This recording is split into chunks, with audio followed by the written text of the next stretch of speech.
दोस्तों, आप सभी जानते हैं श्रीलंका के खिलाफ दूसरा टेस्ट सीरीज खत्म होने ही वाला है, लेकिन अब टीम इंडिया के सामने इंतजार कर रही है एक और भी बड़ी चुनौती, और वो है मजबूत इंडीज के खिलाफ 5 मैचों की हाई वोल्टेज T20 सीरीज।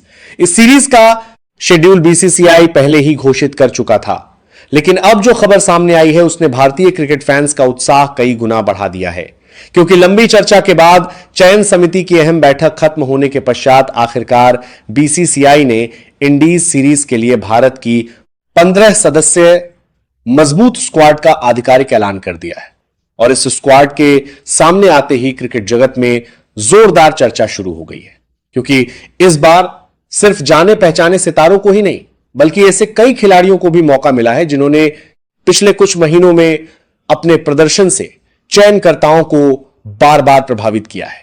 जी हां दोस्तों, कई क्रिकेट विशेषज्ञों के अनुसार इस स्क्वाड में अनुभव, युवा जोश, आक्रामक बल्लेबाजी, विस्फोटक फिनिशिंग, क्वालिटी स्पिन और रफ्तार भरी पेस, हर चीज का शानदार संतुलन देखने को मिलता है।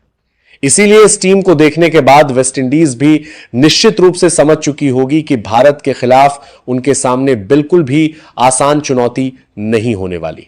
आपको बता दें, हाल के समय में जिन खिलाड़ियों को मौका मिलने के बावजूद वे अपनी क्षमता के अनुरूप प्रदर्शन नहीं कर सके, इस बार उनके मामले में बीसीसीआई ने किसी तरह की नरमी नहीं दिखाई है। जो लगातार असफल रहे हैं उनमें से कुछ खिलाड़ियों को स्क्वाड से बाहर रखा गया है। दूसरी ओर जिन्होंने आईपीएल, घरेलू क्रिकेट या अंतर्राष्ट्रीय मंच पर शानदार प्रदर्शन करके अपनी योग्यता साबित की है, उन्हीं पर इस बार सबसे ज्यादा भरोसा जताया गया है। सिर्फ इतना ही नहीं, चोट की वजह से लंबे समय तक मैदान से बाहर रहने वाले कुछ अहम खिलाड़ी भी पूरी तरह फिट होकर टीम में लौट आए। यही वजह है कि क्रिकेट विश्लेषकों का मानना है कि यह स्क्वाड पहले की तुलना में कहीं अधिक संतुलित नजर आ रही है। बल्लेबाजी में क्रिकेट विश्लेषकों का बाहर आक्रामकता है, मिडिल ऑर्डर में अनुभव है, ऑलराउंड विभाग में मैच पलटने की क्षमता है, और गेंदबाजी आक्रमण में ऐसे हथियार मौजूद हैं जो किसी भी समय मुकाबले की दिशा बदल सकते हैं। दोस्तों, सिर्फ स्क्वाड को देखकर ही समझा जा सकता है कि बीसीसीआई इस सीरीज को बिल्कुल भी हल्के में नहीं ले रही है, क्योंकि आगे और भी बड़े बड़े अंतरराष्ट्रीय टूर्नामेंट आने वाले हैं। इसलिए अभी से ऐसी टीम तैयार करने की कोशिश की जा रही है जो लंबे समय तक एक साथ खेल सके, और इसी वजह से इस स्क्वाड में युवा प्रतिभाओं के साथ अनुभवी खिलाड़ियों को भी शामिल किया गया है। कागज पर भारत को भले ही मजबूत माना जा रहा हो, लेकिन T20 क्रिकेट में वेस्टइंडीज को कभी भी हल्के में नहीं लिया जा सकता, क्योंकि उनकी टीम में ऐसे पावर हिटर मौजूद है जो कुछ ही ओवरों में पूरे मैच का रुख बदल सकते हैं। इसीलिए इस सीरीज का हर मुकाबला बेहद रोमांचक होने वाला है। आपको बता दें, भारत और वेस्टइंडीज के बीच होने वाली 5 मैचों की इस T20 सीरीज का पहला मुकाबला लखनऊ के इकाना क्रिकेट स्टेडियम में खेला जाएगा, दूसरा मुकाबला रांची में होगा, तीसरा मुकाबला इंदौर के ऐतिहासिक होलकर स्टेडियम में, चौथा मुकाबला हैदराबाद के राजीव गांधी अंतरराष्ट्रीय क्रिकेट स्टेडियम में, और सीरीज का 5वां तथा आखिरी मुकाबला बेंगलुरु के एम चिन्नास्वामी स्टेडियम में खेला जाएगा। 5 अलग अलग मैदान, 5 तरह की परिस्थितियां और 5 बड़े मुकाबले, कुल मिलाकर क्रिकेट प्रेमियों के लिए एक शानदार सीरीज इंतजार कर रही है। तो दोस्तों, अब आते हैं उस हिस्से पर जिसका आप सभी सबसे ज्यादा इंतजार कर रहे थे, यानी वेस्टइंडीज के खिलाफ इस अहम T20 सीरीज के लिए बीसीसीआई ने किन 15 खिलाड़ियों पर भरोसा जताया है। सबसे पहले अगर कप्तान और उपकप्तान की बात करें तो इस बार भी भारत की T20 टीम की कप्तानी की जिम्मेदारी सौंपी गई है सूर्य कुमार यादव को। आक्रामक सोच, साहसी फैसले और मैच की परिस्थिति को तेजी से समझने की शानदार क्षमता की वजह से उन्हें एक बार फिर कप्तान चुना गया है। वहीं उपकप्तान की अहम जिम्मेदारी सौंपी गई है श्रेयस अय्यर को। बल्ले से लगातार अच्छे प्रदर्शन के साथ साथ ड्रेसिंग रूम से जान से में उनका अनुभव भी भारतीय टीम की बड़ी ताकत है। इसीलिए नेतृत्व की इस जोड़ी पर एक बार फिर बड़ा भरोसा जता रही है बीसीसीआई। अब अगर ओपनिंग विभाग की बात करें तो बीसीसीआई ने इस बार भी भरोसा जताया है 2 विस्फोटक ओपनरों पर। पहला नाम है अभिषेक शर्मा। मौजूदा समय में वह भारत के सबसे आक्रामक T20 ओपनरों में से एक है। शुरुआत से ही गेंदबाजों पर दबाव बनाना, पावर प्ले का पूरा फायदा उठाना और बेहद कम समय में मैच की रफ्तार बदल देने की अद्भुत क्षमता उनके पास है। एक बार अगर वो क्रीज पर सेट हो जाएं तो चौकों, संगीत की बरसात करके विपक्षी टीम को मैच से बाहर कर सकते हैं। हाल के समय में उनका लगातार शानदार प्रदर्शन ही यह साबित करता है कि चयनकर्ताओं ने एक बार फिर उन पर पूरा भरोसा क्यों जताया है और उनके साथ दूसरे ओपनर के रूप में जगह मिली है युवा स्टार वैभव सूर्यवंशी को। इंग्लैंड सीरीज में बड़ी पारी नहीं खेल पाने के बावजूद उनकी प्रतिभा पर किसी को कोई शक नहीं है। आईपीएल में उनकी निडर बल्लेबाजी, पहली ही गेंद से बड़े शॉट खेलने का आत्मविश्वास और अकेले दम पर मैच का रुख बदल देने की क्षमता ने उन्हें भारतीय क्रिकेट का सबसे उज्जवल भविष्य बना दिया है। यही वजह है कि बीसीसीआई ने एक बार फिर उन्हें मौका देकर साफ संदेश दिया है कि वह इस युवा खिलाड़ी पर लंबे समय तक भरोसा करने वाली है।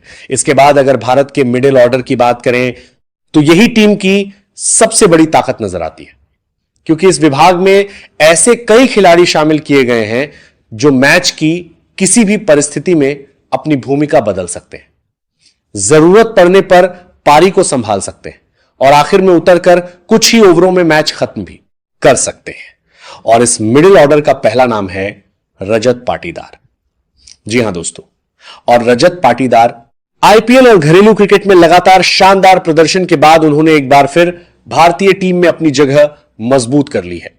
रजत की बल्लेबाजी की सबसे बड़ी खासियत यह है कि वह कभी भी बेवजह जल्दबाजी नहीं करते, मैच की परिस्थिति को समझकर अपनी पारी बनाते हैं और जरूरत पड़ने पर गियर बदलना भी अच्छी तरह जानते हैं।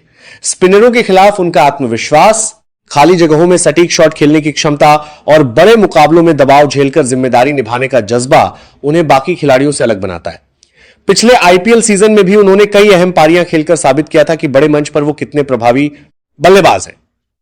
यही कारण है कि चयनकर्ताओं ने बिना कोई जोखिम उठाए उन्हें इस महत्वपूर्ण सीरीज की स्क्वाड में शामिल किया है।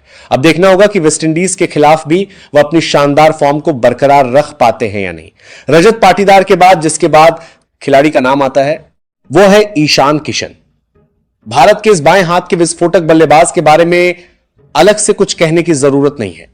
एक बार अगर वो अपनी स्वाभाविक लय में बल्लेबाजी शुरू कर दें तो दुनिया की किसी भी गेंदबाजी आक्रमण के लिए उन्हें रोकना बेहद मुश्किल हो जाता है। इंग्लैंड सीरीज में उनके बल्ले से उम्मीद के मुताबिक रन नहीं निकले, लेकिन चयनकर्ताओं ने उनकी क्षमता पर जरा भी सवाल नहीं उठाया, क्योंकि वे अच्छी तरह जानते हैं कि ईशान ऐसे खिलाड़ी हैं जो कुछ ही ओवरों में पूरे मैच की तस्वीर बदल सकते हैं। शुरुआत से आक्रामक बल्लेबाजी करना, गेंदबाजों पर दबाव बनाना और मौका मिलते ही लंबे लंबे लगाने की मानसिकता ने उन्हें भारत की टी20 टीम का एक बेहद अहम बल्लेबाज बना दिया है। इतना ही नहीं, बड़े टूर्नामेंटों में उनकी कई अहम पारियां आज भी भारतीय फैंस के चहन में ताजा हैं। इसीलिए बीसीसीआई ने एक बार फिर उन पर भरोसा जताया है और इस सीरीज में भी पूरे भारत को उनके बल्ले से एक बड़ी पारी का इंतजार रहेगा। इसके बाद बात करते हैं उस खिलाड़ी की जिसे मौजूदा समय में टी20 क्रिकेट का सबसे खतरनाक बल्लेबाजों में से एक माना जाता है। वह और कोई नहीं बल्कि संगीत सूर्यकुमार यादव है। भारतीय टीम के कप्तान होने के साथ साथ इस बार भी मिडिल ऑर्डर की सबसे बड़ी उम्मीद वही है। कुछ समय पहले तक उनकी फॉर्म को लेकर कई तरह की चर्चाएं हो रही थी, लेकिन घरेलू के भारतीय टीम के कप्तान के पास क्रिकेट और हाल के मुकाबलों में जिस तरह उन्होंने अपनी पुरानी लय वापस हासिल की है, उसके बाद वह सारी चर्चाएं अब लगभग खत्म हो चुकी हैं। सूर्यकुमार की बल्लेबाजी की सबसे बड़ी खासियत यह है कि वे मैदान के चारों ओर बराबर सहजता से शॉट खेल सकते हैं। विरोधी गेंदबाज चाहे कितनी भी योजना बनाकर गेंदबाजी करें, लेकिन कुछ ही पलों में मैच का रुख अपनी तरफ मोड़ देने की अद्भुत क्षमता उनके पास है। कप्तान के तौर पर जैसे वे साहसी फैसले लेना पसंद करते हैं, ठीक वैसे ही बल्ले से भी हमेशा सकारात्मक क्रिकेट खेलते हैं। इसीलिए इस सीरीज में भारत का सबसे बड़ा हथियार भी उन्हें ही माना जा रहा है। सूर्य कुमार के बाद मिडिल ऑर्डर में जगह मिली है रिंकू सिंह को। लंबे समय से उन्होंने खुद को भारत के सबसे बेहतरीन फिनिशरों में से एक के रूप में स्थापित किया है। मैच कितना भी मुश्किल क्यों ना हो, दबाव कितना भी बढ़ जाए, रिंकू सिंह को बहुत कम घबराते हुए देखा जाता है। आखिरी कुछ ओवरों में आकर बहुत कम गेंदों में मैच का नतीजा बदल देने की शानदार क्षमता उनके पास है। पिछले कुछ वर्षों में भारत के लिए कई अहम मुकाबलों में उन्होंने अपनी फिनिशिंग का बेहतरीन प्रदर्शन किया है। इसीलिए चयनकर्ता भी जानते हैं कि आखिरी समय में अगर तेज रन की जरूरत हो तो रिंकू सिंह जैसा खिलाड़ी बहुत कम मिलता है। यही वजह है कि उन्हें एक बार फिर इस स्क्वाड में शामिल किया गया है और वेस्टइंडीज के खिलाफ इस बाएं हाथ के बल्लेबाज को बड़ी जिम्मेदारी निभाते हुए देखा जाएगा। रिंकू के बाद जिस खिलाड़ी का नाम आता है वो है श्रेयस अय्यर। उपकप्तान की जिम्मेदारी मिलने के साथ साथ बल्ले से भी वे भारत के सबसे भरोसेमंद खिलाड़ियों में से एक हैं। हाल के समय में लगातार रन बनाकर उन्होंने एक बार फिर साबित किया है कि बड़े मुकाबलों में उन पर भरोसा किया जा सकता है। पारी को संभालना, स्पिनरों के खिलाफ दबदबा बनाना और जरूरत पड़ने पर रन रेट बढ़ा देना, इन सभी खूबियों ने उनकी बल्लेबाजी को और भी प्रभावी बना दिया है। इसलिए अनुभव और जिम्मेदारी, इन दोनों बातों को ध्यान में रखते हुए बीसीसीआई ने एक बार फिर उन्हें सभी बल्लेबाजी को कर रहे हैं। अहम सीरीज के स्क्वाड में जगह दी है। अगर अब ऑलराउंडर विभाग की बात करें तो बीसीसीआई ने इस बार भी 2 अनुभवी मैच विनर्स पर भरोसा जताया है। सबसे पहले हैं हार्दिक पांड्या। बल्लेबाजी, गेंदबाजी और फील्डिंग तीनों विभागों में वे अकेले ही मैच का रुख बदलने की क्षमता रखते हैं। जरूरत के समय बड़े शॉट लगाकर मैच खत्म करना हो या अहम मौके पर विकेट निकालना, हार्दिक ने बार बार साबित किया है कि वे भारत के सबसे मूल्यवान टीबीएस ऑलराउंडरों में से एक क्यों हैं। दूसरी ओर दूसरे ऑलराउंडर के रूप में जगह मिली है अक्षर पटेल को। शांत स्वभाव के इस खिलाड़ी को जितना साधारण समझा जाता है, मैदान पर वे उतने ही प्रभावी साबित होते हैं। बल्ले से महत्वपूर्ण रन, गेंद से किफायती स्पिनर और शानदार फील्डिंग, इन सब के दम पर अक्षर पटेल भारतीय टी20 टीम का संतुलन काफी बढ़ा देते हैं। इसीलिए इन दोनों ऑलराउंडरों से भी टीम इंडिया को बड़ी उम्मीदें रहेंगी। अगर अब स्पिन विभाग पर नजर डालें तो यहां भी बीसीसीआई ने 2 शानदार स्पिनरों पर भरोसा जताया है। इस सूची में पहला नाम है कुलदीप यादव। जी हां दोस्तों, मौजूदा समय में वे भारत के सबसे अनुभवी और सबसे खतरनाक रिस्ट स्पिनरों में से एक हैं। मिडिल ओवरों में जब भारतीय टीम को सबसे ज्यादा विकेट की जरूरत होती है, तब कप्तान की पहली पसंद बन जाते हैं कुलदीप यादव। उनकी विविधता भरी स्पिन, सटीक लाइन और लेंथ तथा बल्लेबाजों को गलती करने पर मजबूर कर देने की अद्भुत क्षमता उन्हें बाकी गेंदबाजों से अलग बनाती है। दुनिया के कई बड़े बड़े बल्लेबाज भी उनकी गेंदों को पढ़ने में परेशान हुए हैं। सिर्फ विकेट लेना ही नहीं बल्कि रन रोका है कर विरोधी टीम पर। दबाव बनाना भी उन्हें अच्छी तरह आता है। यही वजह है कि वेस्टइंडीज जैसी पावर हिटिंग टीम के खिलाफ भी बीसीसीआई ने एक बार फिर उन पर पूरा भरोसा जताया है। दूसरी ओर दूसरे स्पिनर के रूप में जगह मिली है युवा खिलाड़ी यशराज पुनिया को। घरेलू क्रिकेट में लगातार शानदार प्रदर्शन और अपनी नियंत्रित गेंदबाजी के दम पर उन्होंने चयनकर्ताओं का ध्यान अपनी ओर खींचा है। बड़े मंच पर खुद को साबित करने का यह उनके लिए सबसे बड़ा मौका है। इसलिए भारतीय समर्थकों की नजर भी इस युवा स्पिनर पर रहेगी कि वे अंतर्राष्ट्रीय क्रिकेट में अपने सफर को कितना यादगार बना पाते हैं। अगर अब तेज गेंदबाजी आक्रमण की बात करें तो यही भारत की एक और सबसे बड़ी ताकत नजर आती है, क्योंकि इस विभाग में अनुभव, रफ्तार और नई प्रतिभा का शानदार मिश्रण देखने को मिलता है। सबसे पहले है मोहम्मद सिराज। नई गेंद से स्विंग कराना हो या पुरानी गेंद से आक्रामक गेंदबाजी करनी हो, दोनों ही परिस्थितियों में वे बराबर प्रभावी रहते हैं।